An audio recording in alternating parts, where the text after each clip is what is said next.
What's going on, YouTube Nation? This is Dark Dividend. If you guys are new to my YouTube channel, make sure you subscribe and hit the notification bell so you don't miss future videos. So I have interview part 3 of 3. I'm wearing my black scrubs. It feels good to be back in black, I will say that. Chances are today might be the day when I accept my first nurse practitioner job. But the travel nurse gig is still going on. I'm looking at my income for the month of March. It was still a really good month for income. Now, again, I made some changes. As I told you before, the YieldMax ETFs kind of got rid of. And I'm going to experiment with MSTY. Again, the reliability is not there. If you saw my previous videos, MSTY, I mean, the consistency is not there. So I'll just show you guys what I do. I'll probably get to 100 to 200 shares and not adding anything more. I just want to show you guys maybe an experiment of what I did. Again, the reliability is not there. So can I use some money on the side to show you that maybe it's not worth it? And that's what I'm going to do. Maybe it is. We'll see. So again, each month I'll show you how much I'm earning and we'll see. So I've been focusing on, some of my dividend growth stocks. Have been focusing on the NEOS. BITO is down a little bit. So again, I'm going to discuss that one.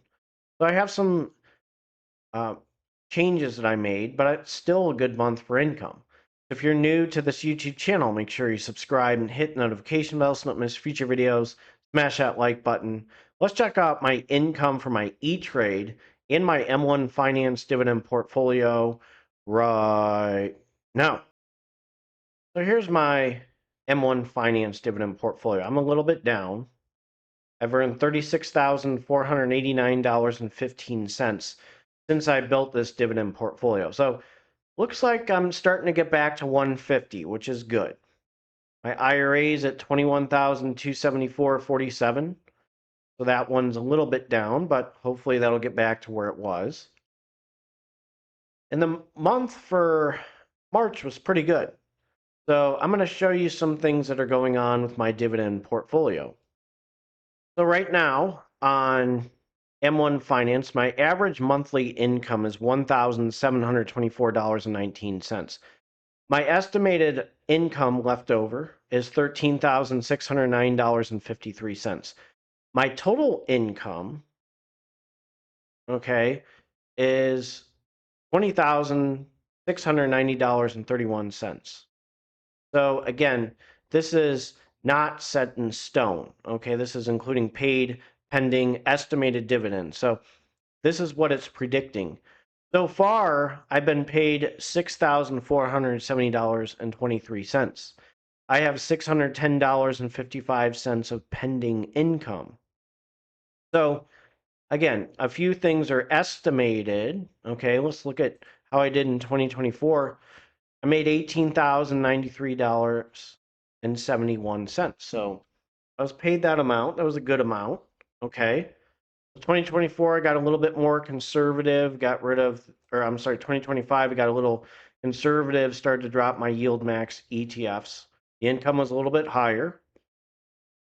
Could I rebuy the YieldMax ETFs, some of the good ones, and just not reinvest them and use them to buy dividend growth stocks or NEOS in them, kind of turbocharge things? Sure, I still haven't ruled that out, but long-term wise, they're not the best.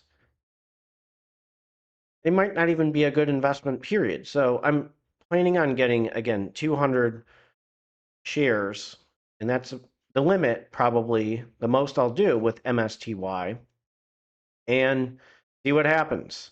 Again, see what happens with them too, because NVDY is down, CONY is down, PSLY is down. So you're starting to see these YieldMax ETFs.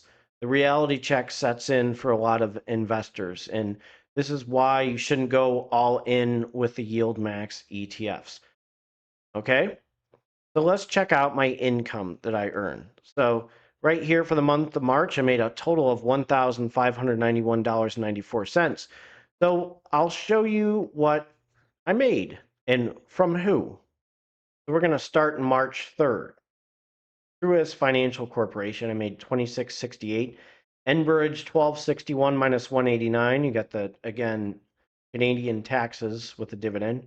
Visa 154, Target 569, Aflac 457, ConocoPhillips 178, Kroger 1076, Wells Fargo 126, Johnson & Johnson 228, Hercules Capital 2386 plus 418, TSLP 298.05, Yum Brands 429, BITO 278.74 plus 833, Pfizer 1541, Marathon 181, Chevron 651, ExxonMobil 348, Tractor Supply 344, Bearings BBDC 293 plus 1522, Prudential 1613, AMZP, the Curve Yield Premium Strategy Amazon ETF 522, Microsoft 142,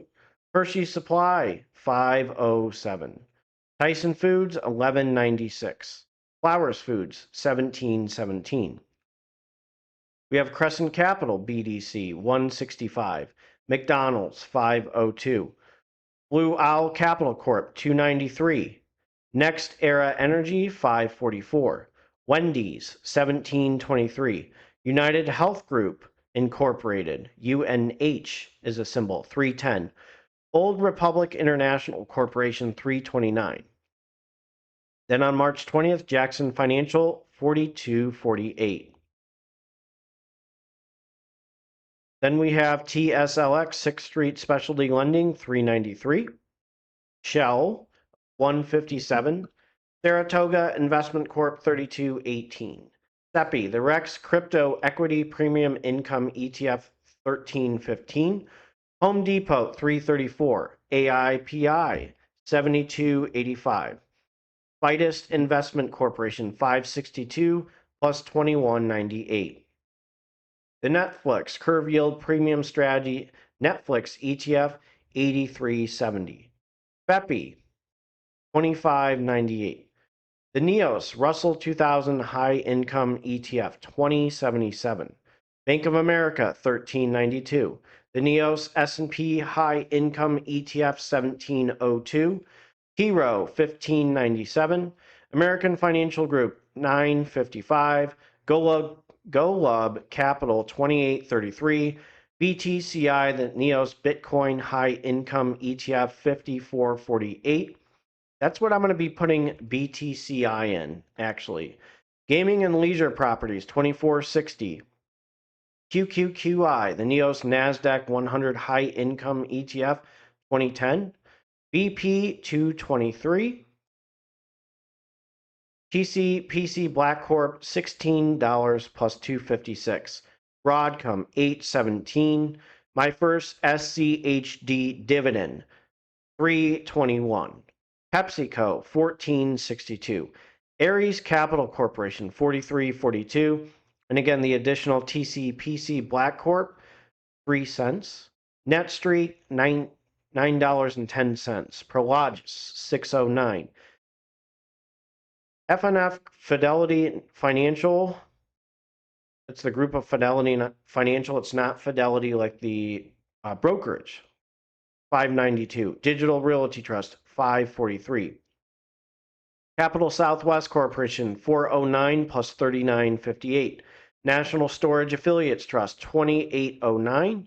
TSLX 2581. Simon Property 2897. Alpine Income Property Trust 1098. Then we have Nike, which paid me on April 1st. I'm not including that one. 302, ADP 346, and Coca-Cola 557. So adding everything up, $1,591.94. That was pretty good for the month of March with ETrade. I'm sorry, M1 Finance. And I did make a lot of changes, as I told you. So let's jump to ETrade. With my ETrade account, Right now I'm at $45,713.84. My estimated income is $4,705.08. Okay. So again, you're going to have some good months, you're going to have some bad months. And here's April, my announced income 263.83, estimated 1974, total estimated income 283.57. So you see BITO is a little bit down, 135.02 for 374 shares. Again, BITO is the most it's not the most reliable ETF for passive income. But again, it's a Bitcoin income ETF. I like it. And I'm going to use that income to invest in NEOS, the Bitcoin ETF. So I'm going to show you my income that I earned on ETrade. So I'm going to start with the ProShares Bitcoin ETF 269.37. Agree Realty Corp, I got an amazing 1 cent. Realty Income 49.82, Main Street Capital 34.50, EPR Properties 40.77, Arbor Realty Trust 325.56, Main Street Capital 41.59, Gladstone Investment Corp 19.74. So adding that up, I had a total of $781.36. Now I told you my goal was on by the end of the year to get to 200 shares of Realty Income. Let's see how we are. So right now with Realty Income, I'm down 9.22%. I'm at 192.76 shares. So the income that I'm doing, the income from ABR, from Arbor Realty Trust, the income from Gain, the income from EPR, that's all going into Realty Income. And Realty Income, I'm reinvesting the dividends. Main Street Capital, I'm reinvesting the dividends. So I'm actually up 36.62% with Main Street Capital, which is not bad.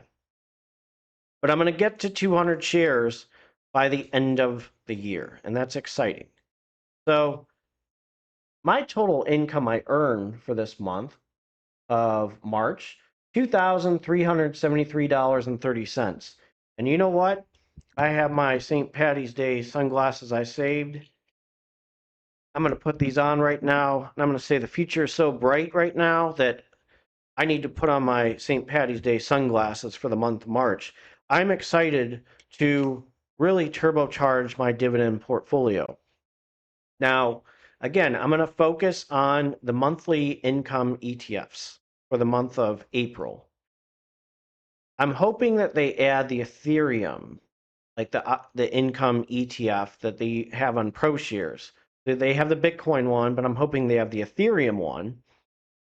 And I'm also going to probably buy a little bit more monthly passive income, because if this happens with the strategy where you can invest pies into pies into pies, I'm going to be rolling, because I'm going to use that income from the curve yield, the NEOS, BITO, and all them straight into my high yielders, and I'm going to use my high yielders to buy my dividend growth stocks. If you're new to this YouTube channel, make sure you subscribe and hit the notification bell so you don't miss future videos. I'm going to try to squeeze a video for you in tomorrow as well. Take care and have a good one, and I'm going to jump to my disclaimer. So as a reminder, this is a disclaimer. Do not use my YouTube channel for any form of financial advice. It's strictly for entertainment purposes only. Investing is a big risk. You can gain money, can lose money. So be aware and do your due diligence. It is best to seek financial advice from a financial advisor. So go to a financial advisor for financial advice. Go to a tax advisor for tax advice. Just remember, any of my posts, any of my videos, entertainment purposes only. Anything in social media, strictly for entertainment purposes only. Take care and have a good one. And don't forget, any investment you make, you can lose money. So do your due diligence. Take care.